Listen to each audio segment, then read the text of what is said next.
Gọọmenti etiti nke ala anya bụ Nigeria ekwugo okwu banyere ineba anya na bụ usoro ọgbara ọhụrụ bụ nke a ga-ewepụta n'usoro agụmakwụkwọ ụlọ akwụkwọ dịgasị iche iche n'ime obodo a bụ nke a kọwara ga-enyere aka n'ebe ọ dị ukwuu. Nnukwute onye ọrụ odeakwụkwọ nyegara ụlọ ọrụ ministri etiti na-akwụ maka agụmakwụkwọ bụ Maazị David Adejo ekwupụtago wee sị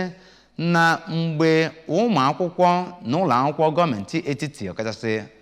ụlọ akwụkwọ Federal Government Girls College Sagamu nke dị n'Ogun steeti gara n'ihu wee gosipụta nyabụ ihe ndị nke ha mepụtara site na echiche nkọ wee wepụta ya n'ọnọdụ na nke a bụzi nke ga-enye aka n'ụzọ pụrụ iche ịhụ na ihe ndị nke ji wee na-alụ ọrụ n'ime obodo a bụ nke na-enye ihe a chọrọ. Ọ gara n'ihu wee kwupụtazie nke a na Abuja. Onye nta aka anyị bụ nke nọ n'ebe ahụ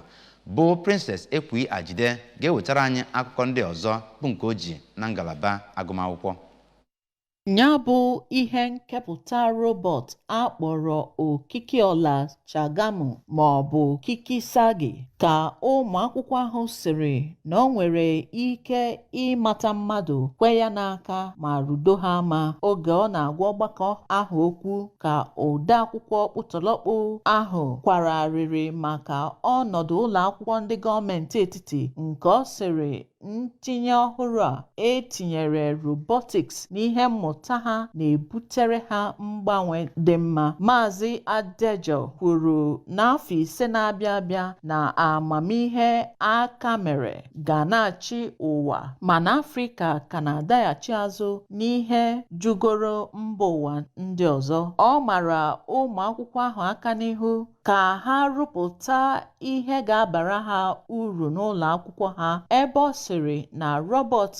ga na-eke nri ga-enyere ha aka n'ike nri n'ụlọ akwụkwọ ka ike nri ha dị nha anya. Prịnsịpal FGGC Shagamu Oriakụ Muyibat Olodo n'okwu ya na Mbore sịrị n'ihe mere ha jiri bịa igosi ndị isi aka ọrụ ha bụ ka ha wee mara na mbọ ha igosi ụmụ akwụkwọ na ndị nkụzi ihe gbasara amamihe aka mere amịtala mkpụrụ. Maazị Olajide Ademola Ajayi nke Kodrina Education and Technology Foundation sonyere ya bụ ngosipụta ọrụ aka gbara ụmụ akwụkwọ ahụ ume si ha kwudosi ike n'ịchọ ọkasịmma dịka o siri kwuo na ihe gbasara sayensị na amamihe aka mere adịrị naanị ụmụ nwoke. Site na Abuja, Princess Ekwi Ajide, akụkọ ụwa